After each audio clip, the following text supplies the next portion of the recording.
नमस्कार। विज्ञान, प्रौद्योगिकी, आविष्कार और नवाचार की खबरों के कार्यक्रम ज्ञान विज्ञान में आपका स्वागत है। मैं हूं स्मृति रस्तोगी। आज के इस अंक में हम बात करेंगे ग्लोबल कूलिंग पुरस्कार प्रतियोगिता की और बताएंगे कैसे CSIR की प्रयोगशाला द्वारा विकसित किया जा रहा है स्वास्थ्य को लाभ पहुंचाने वाला नमक। खबरें और भी होंगी, लेकिन सबसे पहले देखते हैं इस अंक की सुर्खियां। ग्लोबल कूलिंग पुरस्कार प्रतियोगिता में 8 फाइनलिस्ट का चयन। कंपनियां विकसित करेंगी कुशल और जलवायु अनुकूल आवासीय कूलिंग तकनीक। स्वास्थ्य परियोजनाओं में सहयोग देगा बिल एवं मेलिंडा गेट्स फाउंडेशन। भारत दौरे के दौरान बिल गेट्स ने किए कई समझौता ज्ञापनों पर हस्ताक्षर। IIT कानपुर ने विकसित किया नया मानव रहित ड्रोन। आपदा प्रबंधन में सहायक होगी ये नई प्रौद्योगिकी। और स्वास्थ्य के लिए लाभदायक हर्बल नमक प्रौद्योगिकी। CSIR की केंद्रीय नमक और समुद्री रसायन संस्थान में हो रहा है शोध। साल 2018 में भारत सरकार के विज्ञान और प्रौद्योगिकी मंत्रालय द्वारा मिशन इनोवेशन के तहत ग्लोबल कूलिंग पुरस्कार प्रतियोगिता शुरू की गई थी, जिसका मकसद है नवाचार के द्वारा ज्यादा कुशल और जलवायु अनुकूल आवासीय कूलिंग समाधान विकसित करना। 15 नवंबर को दिल्ली में इस अंतर्राष्ट्रीय प्रतियोगिता की 8 फाइनलिस्ट कंपनियों के नामों की घोषणा की गई। ज्यादा जानकारी के लिए देखते हैं ज्ञान विज्ञान की रिपोर्ट। जलवायु अनुकूल आवासीय कूलिंग समाधान के लिए पिछले साल नवंबर में ग्लोबल कूलिंग पुरस्कार प्रतियोगिता की शुरुआत की गई, ताकि ग्लोबल वार्मिंग में इजाफा किए बगैर कूलिंग प्रणाली विकसित की जा सके। प्रतियोगिता में 95 देशों से 2100 से ज्यादा कंपनियों ने पंजीकरण करवाया, जिसमें से 31 देशों से 139 टीमों ने प्रतियोगिता के लिए पूर्ण विस्तृत आवेदन प्रस्तुत किया। इन आवेदनों का तकनीकी मूल्यांकन करने के बाद आयोजकों ने दुनिया भर से 8 टीमों का चयन किया है, जो अब $1 अरब के शीर्ष पुरस्कार के लिए प्रतिस्पर्धा करेंगे। चयनित प्रतिभागियों में हैं Daikin, Godrej, S&S design startup solution, M Square thermal solutions, ट्रांसेरा, क्राटॉन, Gree, बैरोकॉल।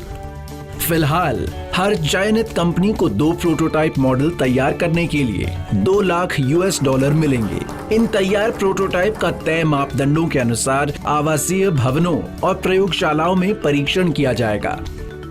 This would have a huge impact on the way we do business in cooling our homes. The potential for reducing carbon emissions as well as reducing impact on environment is really huge.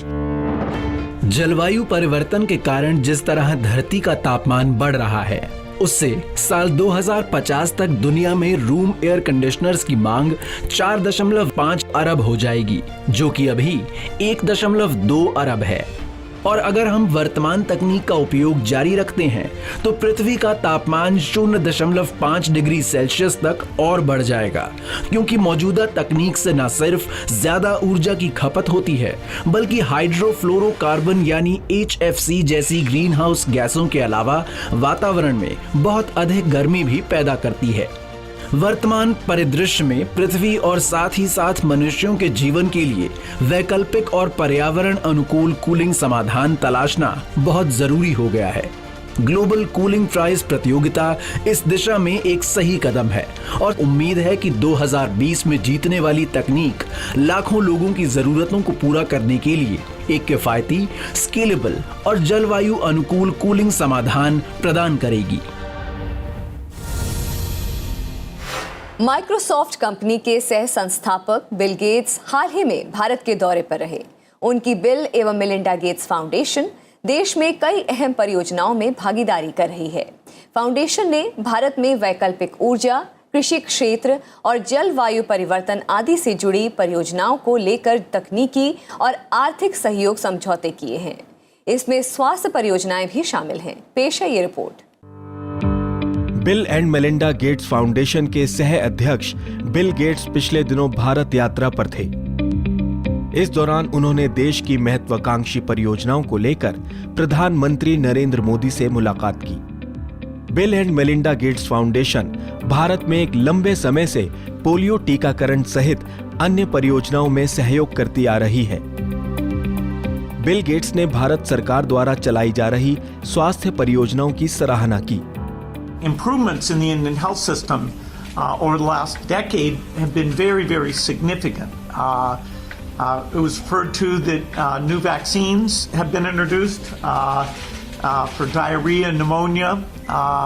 The vaccine coverage, even in some of the states where the coverage level was quite low, has been improved quite substantially. Now, almost 90% coverage. इस दौरे में Bill Gates ने खास तौर से केंद्रीय स्वास्थ्य एवं परिवार कल्याण मंत्री डॉक्टर हर्षवर्धन से मुलाकात की। इस मुलाकात में दोनों पक्षों ने पूर्व और वर्तमान स्वास्थ्य परियोजनाओं की समीक्षा की और भविष्य में भागीदारी को लेकर एक समझौता ज्ञापन पर हस्ताक्षर भी किए। आने वाले समय में आयुष्मान भारत योजना में हेल्थ एंड वेलनेस सेंटर्स पर हम उनके साथ मिलकर काम करना चाहते हैं। इसके अलावा जो बिहार में, उत्तर प्रदेश में एस्पिरेशनल डिस्ट्रिक्ट्स में जो बहुत सारे काम हो रहे हैं, काला आज़ार और जो लिम्फेटिक फाइलेरियोसिस जैसी कुछ बीमारियां हैं, इनके संदर्भ में काम हो रहा है। गेट्स फाउंडेशन और स्वास्थ्य मंत्रालय लगातार आपसी सहयोग का दायरा बढ़ा रहे हैं, जिसके तहत अब फाउंडेशन टीकाकरण की पहुंच बढ़ाने, पोषण सेवाओं में सुधार और मातृ एवं शिशु मृत्यु दर कम करने जैसी प्राथमिकी स्वास्थ्य सेवाओं को मजबूत करने के लिए स्वास्थ्य मंत्रालय के कामों में सहयोग देगा। भारतीय प्रौद्योगिकी संस्थान कानपुर ने एक मानव रहित ड्रोन विकसित किया है। ये ड्रोन सामान लाने ले जाने में भी सक्षम है। माना जा रहा है कि इस ड्रोन से न सिर्फ सुरक्षा व्यवस्था बल्कि आपदा प्रबंधन में भी काफी सहायता मिल सकेगी। क्या है इस ड्रोन की तकनीकी विशेषताएं, जानने के लिए देखते हैं हमारी एक खास रिपोर्ट।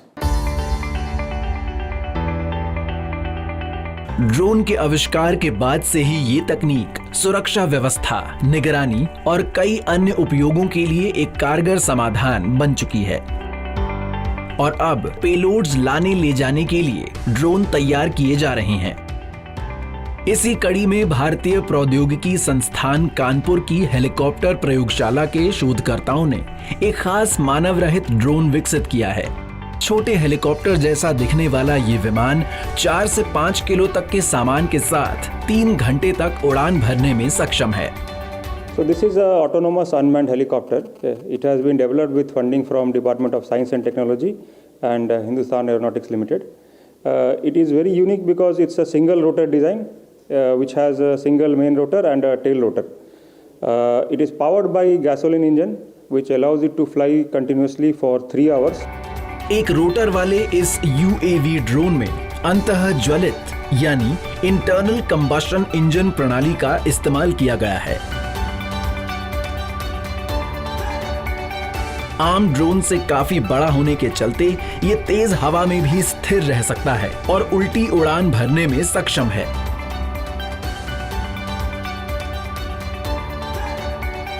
पूरी तरह स्वचालित इस ड्रोन के कई जरूरी पुर्जे IIT लैब में ही विकसित किए गए हैं। अपनी इन क्षमताओं के चलते ये ड्रोन आंतरिक सुरक्षा के अलावा आपदा के दौरान प्रभावित क्षेत्र में सामग्री पहुंचाने और अन्य बचाव कार्यों में काफी उपयोगी साबित हो सकता है। We have integrated this with the advanced motion planning algorithms, so it can do the number of things, especially for the payload delivery and for humanitarian aid and disaster relief situations. So we have also added the camera, which can identify peoples, and whatever is requirement is there, based on that it can react. विभिन्न परिस्थितियों में परखने के लिए इस drone का परीक्षण लद्दाख और पोखरण में किया जा चुका है। ड्रोन की उपयोगिता को देखते हुए सुरक्षा बलों ने भी इसे अपनाने की इच्छा जताई है। इस अत्याधुनिक तकनीक पर आगे काम करने के लिए ड्रोन तैयार करने वाले प्रोफेसर्स और छात्रों की टीम ने एंड्योर एयर नाम से एक कंपनी का भी गठन किया है। ज्ञान विज्ञान में फिलहाल वक्त हो गया है एक छोटे से ब्रेक का। अभी लौटते हैं।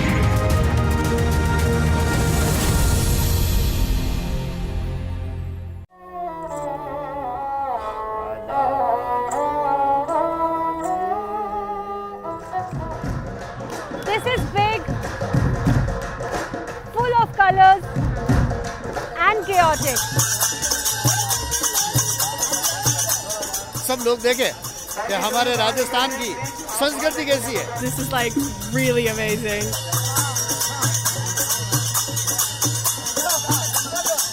स्पेशल मेला देखने के लिए आए हैं। It's an incredible fair.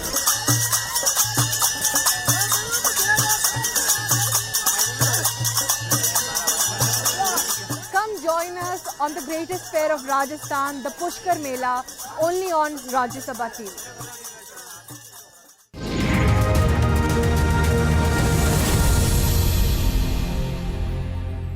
Break के बाद एक बार फिर आपका ज्ञान विज्ञान में स्वागत है। CSIR का केंद्रीय नमक और समुद्री रसायन अनुसंधान संस्थान लगातार नमक को लेकर नवीन प्रौद्योगिकी विकसित कर रहा है। अपने अनुसंधान के जरिए संस्थान ने सामान्य नमक में परिवर्तन के अलावा गुणवत्तापूर्ण नमक उत्पादन के अन्य समाधान भी विकसित किए हैं। स्वास्थ्य के लिए लाभदायक कई नमक उत्पादों का व्यावसायिक उत्पादन भी किया जा रहा है। नमक अनुसंधान पर ज्ञान विज्ञान की रिपोर्ट। खाना जितना भी अच्छा बना हो, बिना नमक फीका ही रहता है। यानी नमक हमारे भोजन का स्वाद बढ़ाता है, लेकिन नमक सिर्फ स्वाद भर नहीं बल्कि एक सीमित मात्रा में हमारे शरीर के लिए जरूरी तत्व भी है। वैज्ञानिक तथा औद्योगिक अनुसंधान परिषद का भावनगर स्थित केंद्रीय नमक और समुद्री रसायन अनुसंधान संस्थान स्वाद और स्वास्थ्य के इसी तालमेल को बेहतर से बेहतर करने के लिए काम कर रहा है। इस संस्थान की प्रयोगशालाओं में कई तरह की स्वास्थ्य समस्याओं को दूर करने वाले नमक विकसित किए जा रहे हैं। We are mainly working on salt and related areas, and as a mandate, we are working on salt iodization and salt fortification processes. If you want to implement any public health program, salt is the ideal vehicle for fortification. So we have added iron and iodine in double fortified salt. CSMCRI ने iron और iodine युक्त double fortified नमक तैयार किया है, जो शरीर में दोनों तत्वों की कमी पूरी करता है और अनीमिया जैसे रोगों में काफी लाभदायक हो सकता है। इस संस्थान के वैज्ञानिकों ने लाल समुद्री शैवाल से कम सोडियम वाला नमक तैयार किया है। इस नमक में पोटेशियम की मात्रा ज्यादा होती है। पोषण से भरपूर ये नमक किडनी रोगियों के लिए काफी लाभदायक है। सलोनी के नाम से पेटेंट हो चुके इस नमक का व्यावसायिक उत्पादन भी शुरू हो चुका है। वो नमक actually mainly meant for the those who are suffering from high BP, then some issues with the kidneys and all those. So this technology our institute developed long back and sold to the local company. दूसरा है प्राकृतिक पोषक तत्वों वाला vegetable नमक।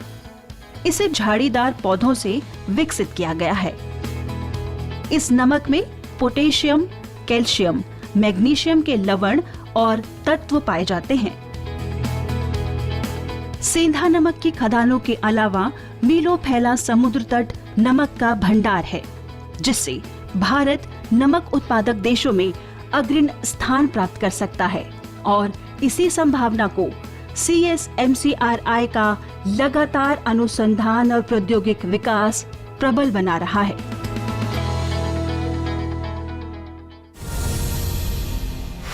और अब वक्त हो गया है हमारे खास सेगमेंट साइंस एक्सप्रेस का, जिसमें हम आपको बताएंगे देश दुनिया की विज्ञान और प्रौद्योगिकी से जुड़ी ताजा गतिविधियां।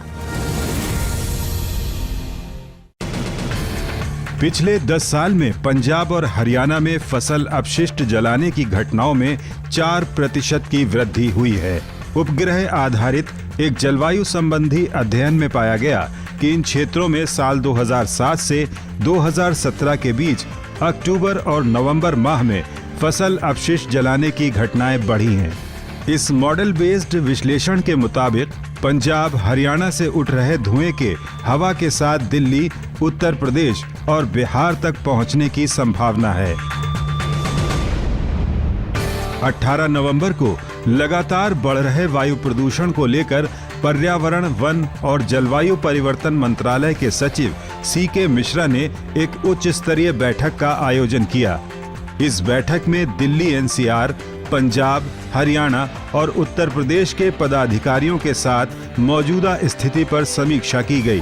बैठक में वायु प्रदूषण से निपटने के और गंभीरता से इसे कम करने के उपायों को लेकर चर्चा की गई।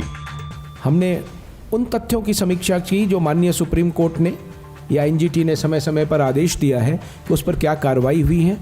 हमने ये तय किया है कि इन सभी कार्रवाइयों को एक साथ करके अगले 15 दिनों का एक हम विशेष अभियान चलाएंगे। उस अभियान के फलस्वरूप जो अच्छी चीज़ें निकल के आएंगी उसको पूरे दिसंबर 31 दिसंबर तक हम लगातार चलाते रहेंगे। भारत के कार्टोसैट 3 उपग्रह लॉन्च का काउंटडाउन अब अंतिम क्षणों में है। इसरो द्वारा 27 नवंबर को श्री हरिकोटा अंतरिक्ष केंद्र से polar satellite launch vehicle PSLV द्वारा कार्टोसैट 3 के साथ 13 अमेरिकी नैनो सैटेलाइट्स का प्रक्षेपण किया जाएगा। प्रक्षेपण का सजीव अनुभव करने के लिए इसरो ने ऑनलाइन पंजीकरण खोल दिया है। पंजीकृत दर्शक इसरो की लॉन्च व्यूइंग गैलरी से ये प्रक्षेपण देख सकेंगे। जलवायु परिवर्तन भारत में कुपोषण के स्तर और हैजा जैसी संक्रामक बीमारियों को फिर से बढ़ा सकता है। स्वास्थ्य और जलवायु परिवर्तन पर लैंसेट काउंटडाउन रिपोर्ट 2019 के मुताबिक अध्ययन में पाया गया कि भारत में 1960 से अब तक मक्का और चावल की औसतन पैदावार में 2% तक की कमी आई है। रिपोर्ट में कहा गया है कि तापमान वृद्धि से वैश्विक स्तर पर हो रहे नुकसान का सबसे ज्यादा असर नवजात शिशुओं पर पड़ रहा है, जो फसलों की कीमत बढ़ने और कुपोषण तथा बीमारियों के जीवाणुओं का शिकार होते हैं। ये अध्ययन 35 विश्व स्तरीय संस्थानों की मदद से किया गया है। एक अंतर्राष्ट्रीय शोध दल ने पहली बार उल्का पिंडों में शर्करा सार का पता लगाया है, जो इस परिकल्पना का समर्थन करता है कि इन क्षुद्र ग्रहों में होने वाली रासायनिक प्रतिक्रियाएं जीवन के कुछ अवयवों का निर्माण कर सकती हैं। नासा के मुताबिक अगर ये सही है तो पृथ्वी से उल्का पिंडों के टकराने की घटना ने पृथ्वी पर जीवन उत्पत्ति में सहायता की हो सकती है। उल्का पिंडों में जीवन निर्माण के कई महत्वपूर्ण घटक पहले ही खोजे जा चुके हैं। इनमें अमीनो एसिड और न्यूक्लियो बेसिस शामिल हैं, लेकिन शर्करा का पता पहली बार लगाया गया है। वक्त है एक और छोटे से ब्रेक का, लेकिन आप कहीं जाइएगा नहीं, हम अभी लौटते हैं।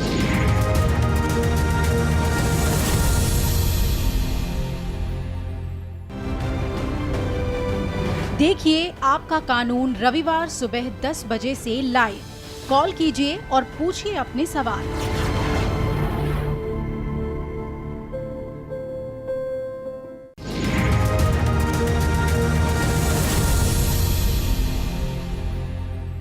ब्रेक के बाद आपका स्वागत है। आप देख रहे हैं ज्ञान विज्ञान। कोलकाता में 5 से 8 नवंबर तक हुए भारतीय अंतर्राष्ट्रीय विज्ञान महोत्सव में विद्यार्थियों द्वारा तैयार इंजीनियरिंग मॉडल का प्रदर्शन किया गया। इसी कड़ी में छात्रों के एक ग्रुप ने BSR यानी बॉर्डर सिक्योरिटी रोबोट का प्रदर्शन किया। युवा इंजीनियरों द्वारा विकसित ये रोबोट सीमा सुरक्षा के लिए कारगर साबित हो सकता है। ज्यादा जानकारी के लिए देखते हैं ज्ञान विज्ञान की एक खास रिपोर्ट। रोबोटिक आर्मी की अवधारणा को साकार करने की दिशा में देश के युवा वैज्ञानिकों ने बड़ी उपलब्धि हासिल की है। कोलकाता में 5 से 8 नवंबर तक भारतीय अंतर्राष्ट्रीय विज्ञान महोत्सव की प्रदर्शनी में युवा वैज्ञानिकों ने BSR यानी बॉर्डर सिक्योरिटी रोबोट नाम की ऐसी रोबोट तकनीक इजाद की है जिससे सीमा पर निगरानी की जा सकती है। इसकी सबसे बड़ी खासियत यह है कि इससे प्राप्त सूचना रियल टाइम पर प्राप्त होगी। रोबोट को निगरानी करने और हमला करने लायक बनाने के लिए इसमें एल्गोरिदम प्रणाली का प्रयोग किया गया है। इसके तहत रोबोट को मानव प्रशिक्षक वीडियो आदि के माध्यम से प्रशिक्षित किया गया ताकि किसी भी अनहोनी के वक्त रोबोट रियल टाइम पर किसी भी आदेश का पालन कर सके। ये इंफ्रारेड सेंसरों और कैमरों से लैस है जो किसी भी तरह की हरकत को भांप लेते हैं। यानी कोई भी घुसपैठिया अगर फेंसिंग के करीब भी आएगा तो उसकी पूरी जानकारी सेंट्रल सर्विलांस सिस्टम को मिल जाएगी। In case the commander or the controller unit cannot respond in particular time and the victim is come too much closer, it automatically takes the decision and shoot it down. In this way it can save the lives in the border as well as the interior affairs like bomb detection, bomb diffusion and something like that. वहीं प्रदर्शनी के दौरान आए विशेषज्ञों ने युवा वैज्ञानिकों द्वारा बनाए गए प्रोजेक्ट्स की सराहना की और अपने सुझाव भी साझा किए। 3-4 केसेस तो करके आए हैं कि बिल्कुल इंटीरियर प्लेसेस से जाकर के, गाँव से आकर के, और उन्होंने इस प्रकार के काम किए हैं। अगर उनको बढ़ावा मिलता है तो मैं सोचता हूं कि उनका कैरियर तो बनेगा ही बनेगा, लेकिन उनकी जो पावर है, जो सोचने की पावर है और जो उन्होंने इंस्ट्रूमेंट बनाए हैं वो कारगर होंगे और साइंटिफिक के उनकी वैल्यू बढ़ेगी। इस तरह की तकनीक का इस्तेमाल करने के लिए अभी कई तरह के टेस्ट किए जाएंगे और अगर ये परीक्षण कामयाब रहते हैं तो न सिर्फ सीमा सुरक्षा और ज्यादा सटीक होगी बल्कि मानव जीवन भी सुरक्षित हो सकेगा। और आखिर में देखते हैं हमारा खास सेगमेंट विज्ञान का इतिहास।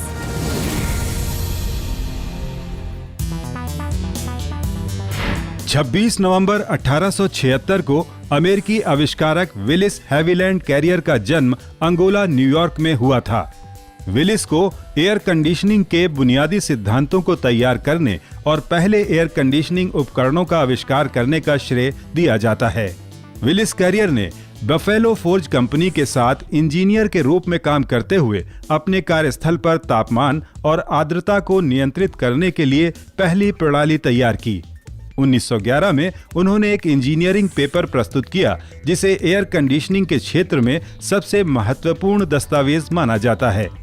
1915 में विलिस ने व्यावसायिक रूप से एयर कंडीशनिंग उपकरणों के निर्माण और वितरण के लिए कैरियर कॉरपोरेशन की स्थापना की। 28 नवंबर 1967 को नॉर्दर्न आयरलैंड की एक खगोल भौतिकी विज्ञानी जॉसलिन बेल ने कैम्ब्रिज में मुलार्ड रेडियो एस्ट्रोनॉमी ऑब्जर्वेटरी में बड़े रेडियो स्कोप का उपयोग करते हुए पहली बार रेडियो पल्सर का पता लगाया। पल्सर एक मजबूत चुंबकीय क्षेत्र के साथ तेजी से घूमता हुआ न्यूट्रॉन स्टार है जो एक बीकन की तरह रेडियो तरंगों का उत्सर्जन करता है। तरंग या उत्सर्जन तभी दिखाई देता है जब वो पृथ्वी जैसी किसी वस्तु की ओर इशारा करता है जिससे उसे स्पंदित प्रभाव मिलता है। जॉसलिन बेल ने अपने टेलीस्कोप डेटा में नियमित रूप से एक असामान्य संकेत देखा और 28 नवंबर को उत्सर्जन की स्पंदित प्रकृति को दिखाने वाली एक विस्तृत रिकॉर्डिंग की। आकाश के अलग अलग हिस्सों से मिलते जुलते संकेतों के अवलोकन ने जॉसलिन बेल और उनके सलाहकार की खोज को एक नई दिशा दी। हालांकि पल्सर की खोज के लिए 1974 में जॉसलिन बेल को नोबेल पुरस्कार के लिए अनदेखा किया गया था। फिर भी उन्हें अपने काम के लिए कई अन्य सम्मान और पुरस्कार मिले, जिसमें सितंबर 2018 में $3 मिलियन का पुरस्कार शामिल था। 30 नवंबर 1858 को प्रसिद्ध भारतीय वैज्ञानिक जगदीश चंद्र बोस का जन्म मुंशीगंज, बंगाल में हुआ था। कई प्रतिभाओं के धनी बोस ने विज्ञान के क्षेत्र में महत्वपूर्ण योगदान दिया। 1884 में कैम्ब्रिज विश्वविद्यालय से डिग्री प्राप्त करने के बाद उन्होंने प्रेसिडेंसी कॉलेज कोलकाता में भौतिकी प्राध्यापक का पदभार संभाला। 1895 में बहुत छोटी रेडियो तरंगों के गुणों पर उनके प्रयोगों ने उन्हें कोहेरर पर सुधार करने के लिए प्रेरित किया, जो रेडियो डिटेक्टर का एक प्रारंभिक रूप था, जिसकी मदद से दिसंबर 1901 में इटालियन आविष्कारक गुग्लिमो मार्कोनी ने अटलांटिक के पार रेडियो संकेतों का प्रसार किया। इसके बाद बोस की रुचि प्लांट फिजियोलॉजी के क्षेत्र में हो गई। उन्होंने पेड़ पौधों की प्रतिक्रियाओं का पता लगाने के लिए क्रेस्कोग्राफ नामक अति संवेदनशील उपकरण का आविष्कार किया। बोस ने 1917 में प्रेसिडेंसी कॉलेज छोड़ दिया और कोलकाता में बोस इंस्टीट्यूट की स्थापना की। और जीवन भर इसके निदेशक बने रहे। ज्ञान विज्ञान के आज के अंक में इतना ही। कार्यक्रम के बारे में अपने फीडबैक और सुझाव आप हमें ईमेल कर सकते हैं। हमारा ईमेल पता है news@vigyanprasar.gov.in। आप अपनी राय हमें डाक के द्वारा भी भेज सकते हैं। हमारा पता है विज्ञान प्रसार, 5वां तल, पृथ्वी भवन, लोधी रोड, नई दिल्ली 110003। विज्ञान, प्रौद्योगिकी, आविष्कार और नवाचार की ताज़ा जानकारियों के साथ अगले सप्ताह इसी वक्त इसी चैनल पर एक बार फिर होंगे हाजिर। तो बने रहिए हमारे साथ वैज्ञानिक सोच के साथ। नमस्कार।